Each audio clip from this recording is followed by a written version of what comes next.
Mouse Sports turn to ban.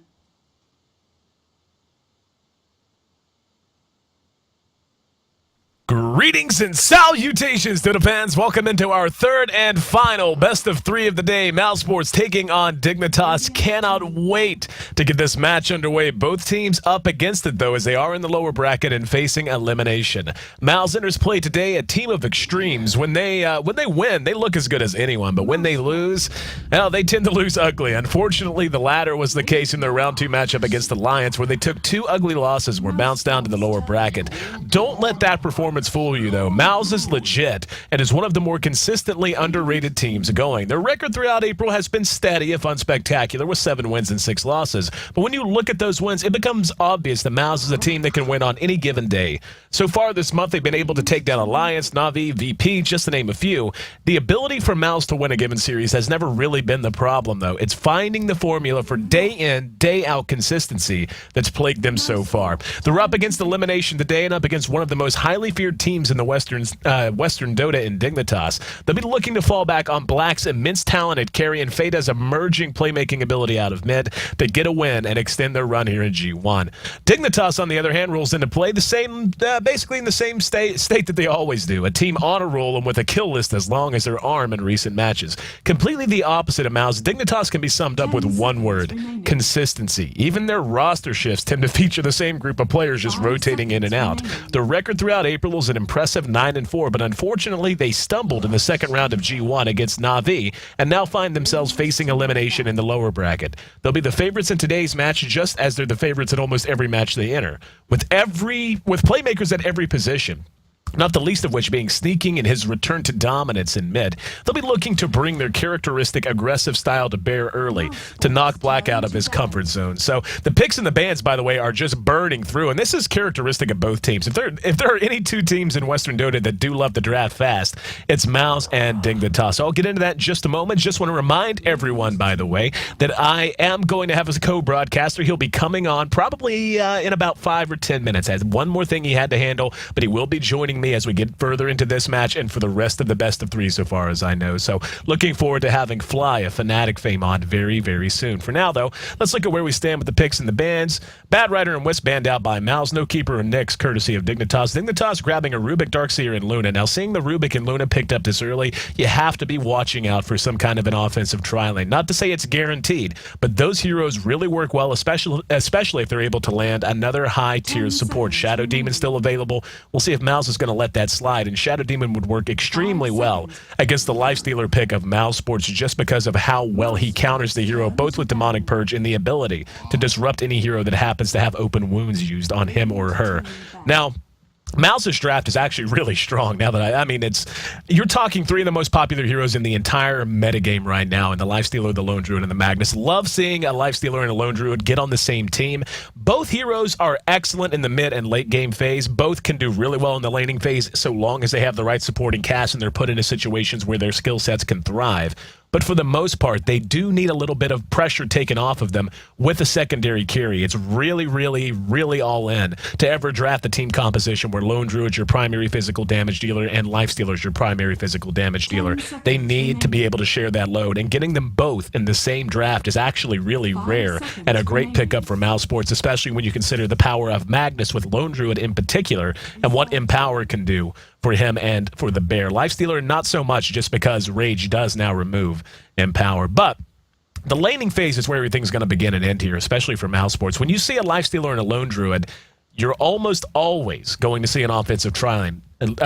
Lone Druid just needs a solo lane for the most part. You want to isolate him in a one-on-one situation where he can feel comfortable, get his farm, and more importantly, get his levels. Get to a quick 6, get the Bears' levels up as quickly as you can. The most efficient way to do that is to offensively tri-lane, leave the Druid against a solo long lane, and Druid's going to dominate most matchups like that. With the Darkseer on the side of Dignitas, though, might be a little bit of a struggle. Darkseer does well against Lone Druid, able to cut the creeps, put some pressure on him to either soak damage or to let his tower take damage as creep after creep wave is cut by Ion Shell on Darkseer. So some options open to both teams. And, seeing that, it's all going to depend on what the support picks look like coming out on both sides. We are going to see a TA pick up on Dignitas, and that's not surprising one little bit, just because, Sneaking very much does love his TA picks.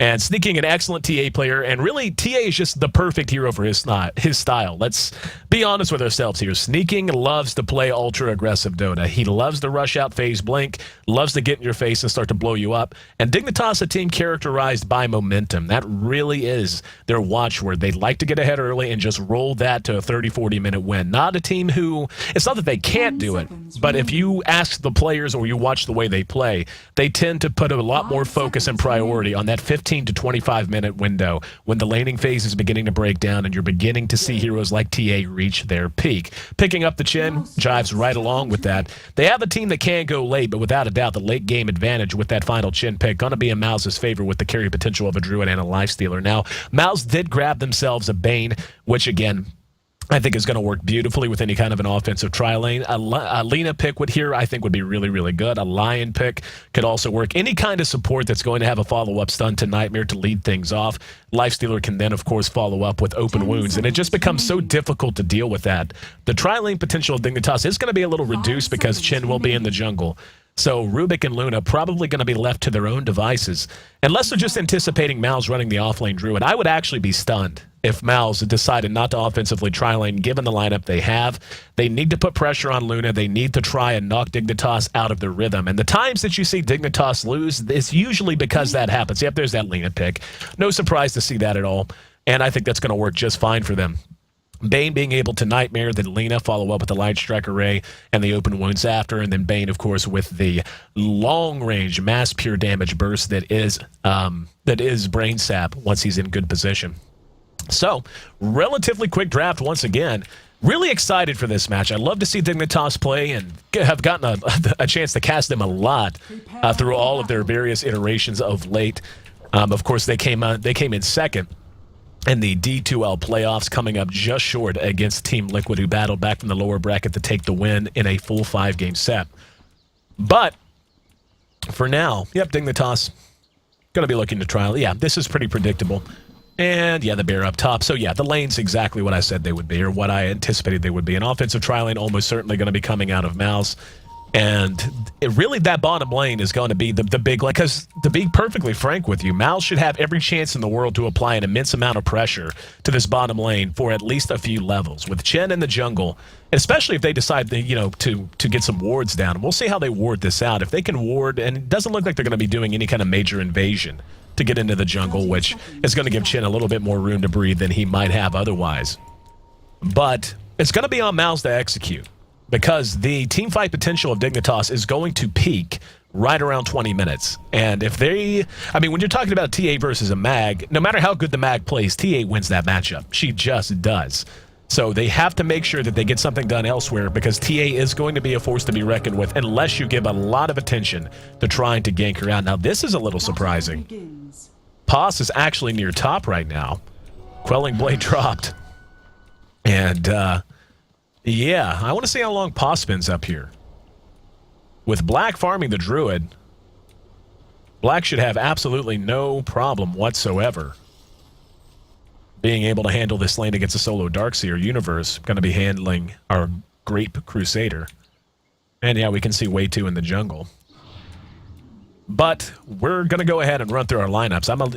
I'm really stunned by this, actually. It's not awful, don't get me wrong. But Qualifier is going to hurt a lot. Like, Lifestealer is one of those heroes that can jungle efficiently. It's not very hard to jungle him. He starts out slow but makes up ground quickly. But with the lineup that Dignitas has, I can't help but shake the feeling that they need to be trying to get something else more accomplished other than just play stable. And they can fall back on the late game carry potential they have in the Lifestealer and in the Lone Druid, so that's not going to be a problem. But this hero right here is going to be the big, big liability. Sneaking, with the way he plays in general and how effective he is as a mid and as a TA player, that's bad enough. But knowing that now the Luna's going to have free farm, she's going to have her level, she's going to be able to hit 6 quick, have Eclipse ready to fight if she wants to TP, if she wants to gank. This is something Mouz is known to do, and sometimes it works, sometimes it doesn't.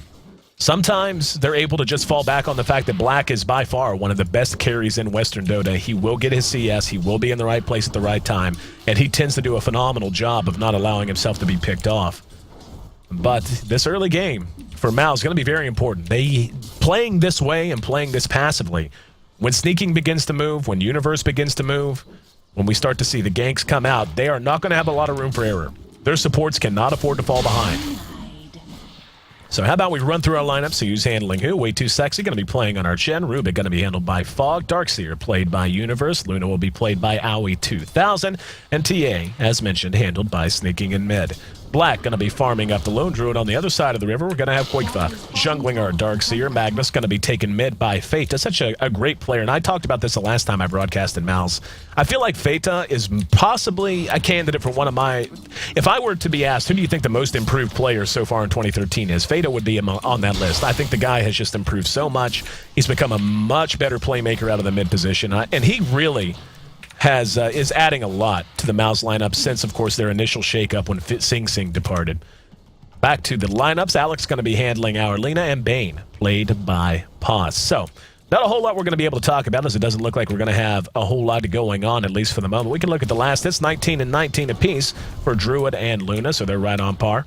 TA sitting at 10. That's actually a little surprising, actually, that Sneaking only has 10, and Mag is able to hang with him right now.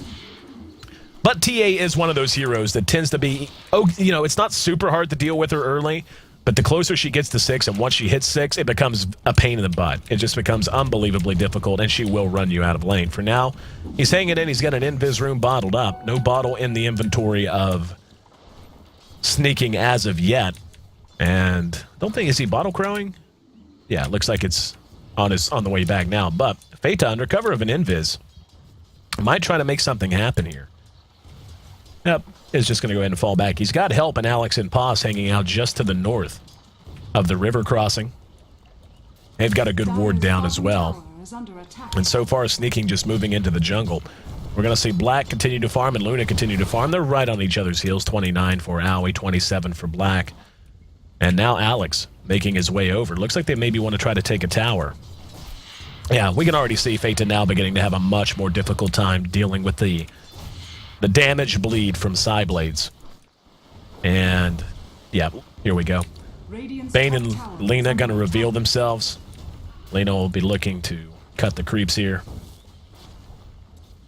Drag them out. So, very quick tower going to be going the way of Black. And I like the way that they're doing this. I really do. If you're going to play this style, this passively, when you have a pick like a Lifestealer and you drafted a lineup that really does thrive on aggression for the most part, you need to be getting something accomplished. And just being able to get that tower down to guarantee that even if Chen does come out to push soon and does take down another tower, it's still a break-even situation for you. Just a good choice. And Mouz off to a decent start so far. We can see that the Tier 1 bottom is actually now going to be defended by Qualifier, who's made his way out of the jungle. DD rune popped by the Mag. And Sneaking, happy to just tank through that. Very, very quiet game. 5 minutes in. Very little action to have reported or to report at this time. Probably one thing we can talk about is how Owie's going to decide to build this. The most typical way to build a Luna is, of course, the Jackie Chan build.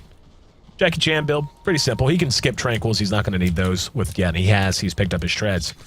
Then you just go something like Drums, BKB, or you can even go Drums, Yasha, BKB if you really want.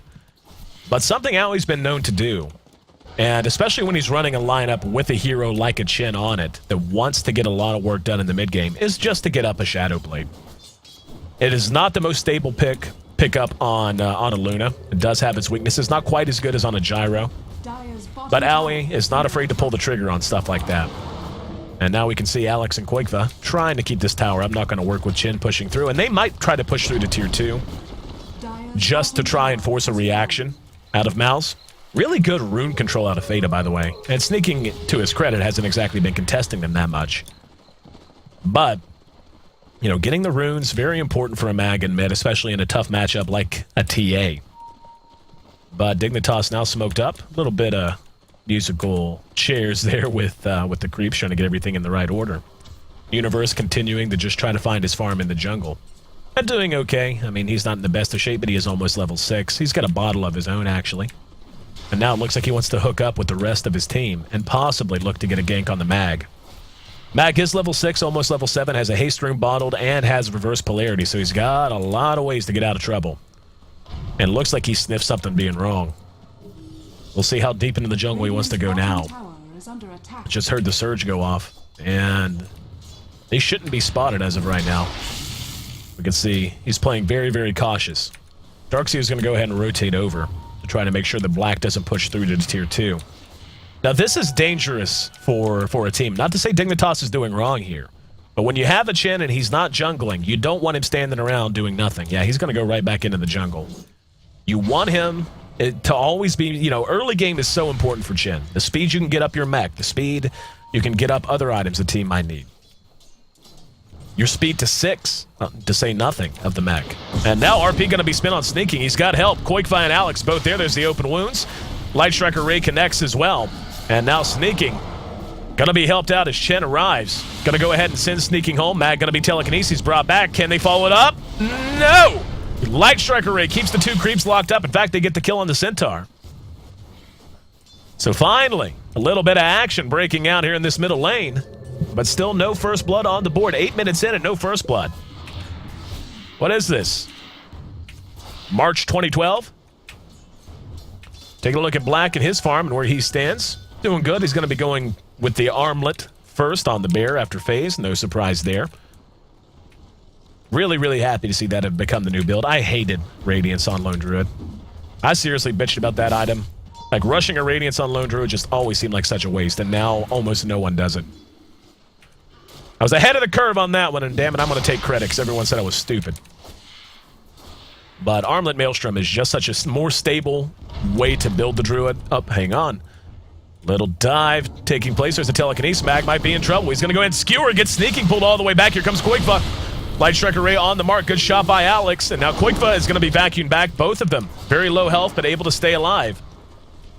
And Dignitas continuing to play very aggressive.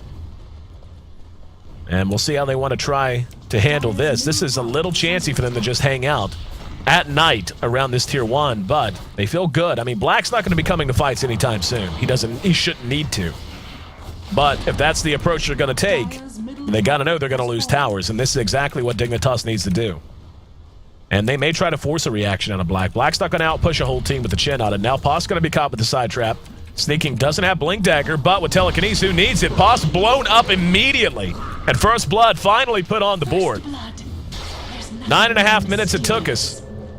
But sneaking manages to get it. That puts him 700 gold away from his Blink Dagger as well. Not the hero or the player you want to be giving that advantage to early on. As we approach 10 minutes now, let's take a look at our gold graph.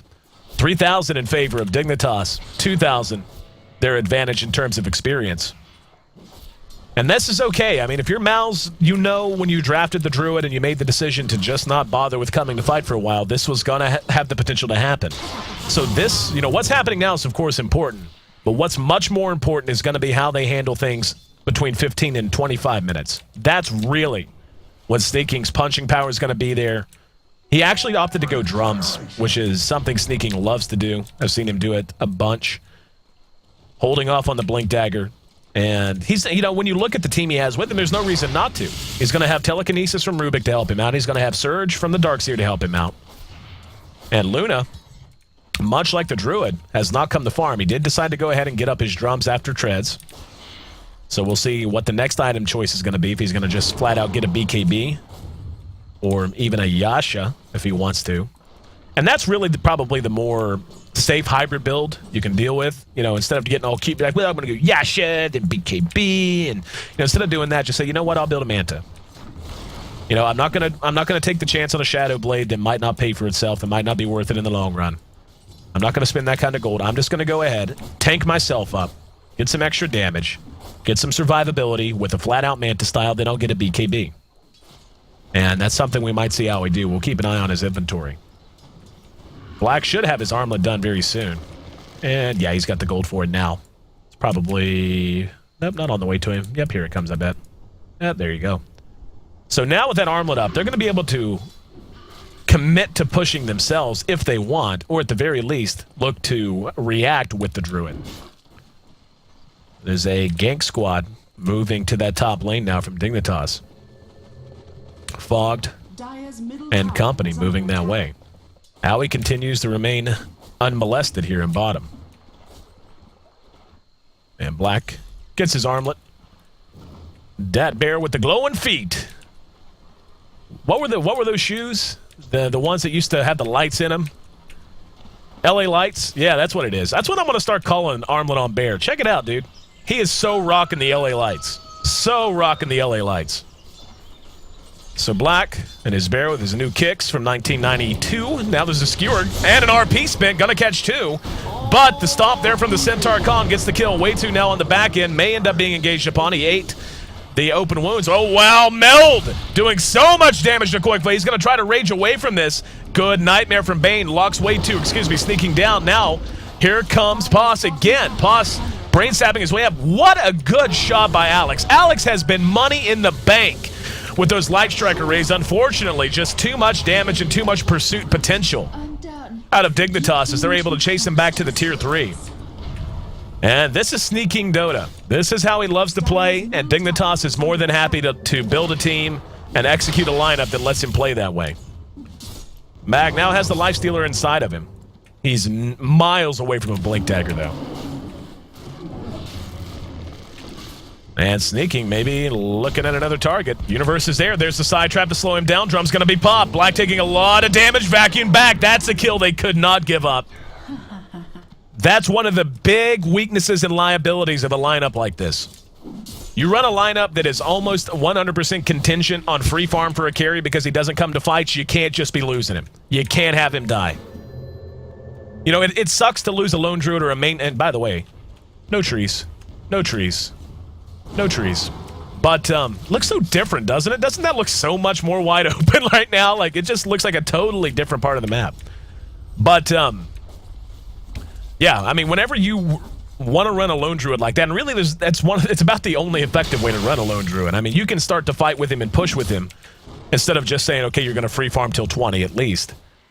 But you can't have him getting picked off in mid.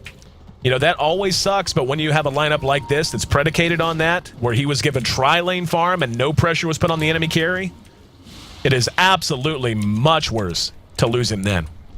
Looks like Mouz going to be sneaky. And move into the Roche pit. The Bear with his LA Lights leading the way. And we'll see if they're going to get away with this. I'd be surprised if they do, actually. And sneaking's actually just going to skip Blink entirely. And I actually really like this. Again, with the help he's going to have from Darkseer Surge, the help he's going to have from Rubik, that's 2,100 gold he can put towards items that help in other ways. That's basically a Yasha he gets for free by skipping that Blink Dagger. And yeah, they did back out of the Roche pit. That's the right call to make.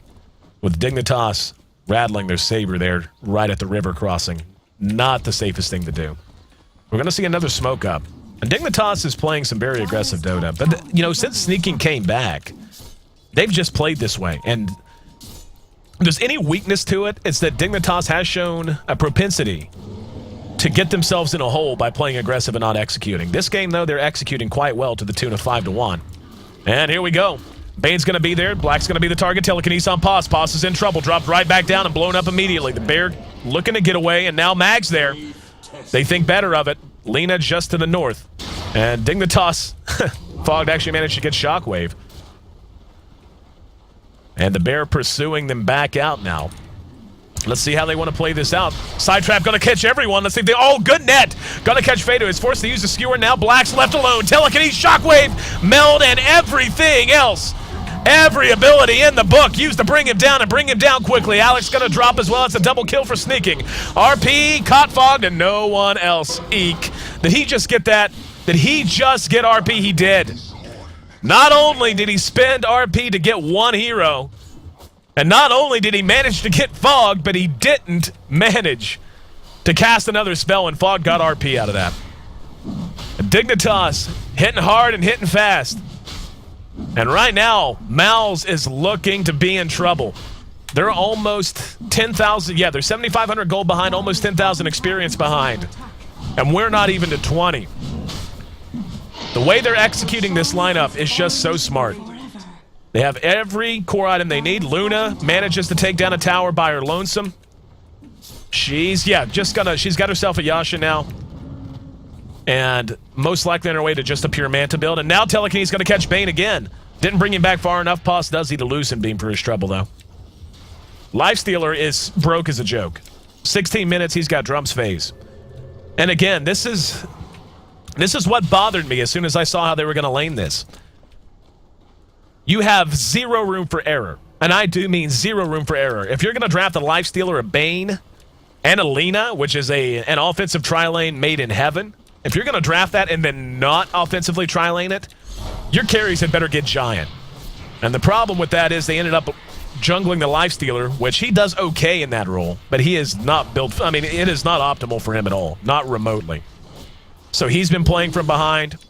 Black got his farm, but at this point, he's not fat enough to hold the line. And this is Dignitas having a good sense of game time as well, of knowing that now, not just because they're in good shape and because they're in the lead, but because of the inherent weaknesses in the enemy team's lineup and in their heroes. They know that they can play so much more risky and open that gulf up even more. Owie, yeah, basically has a Manta done before 20, after drums, after treads,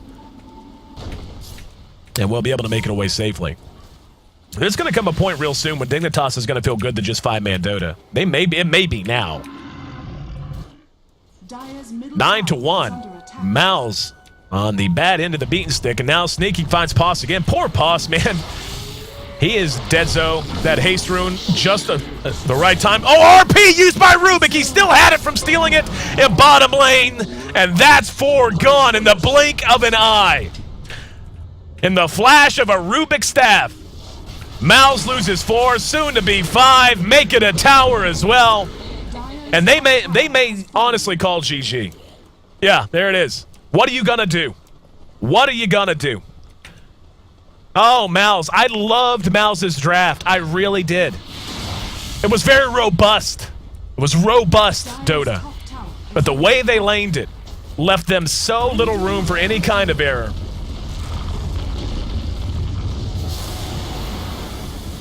And without any sort of a problem, Dignitas able to capitalize on it in every way they possibly could. A 14-1 rout that took less than 19 minutes, 18 minutes, 51 seconds, the official game time.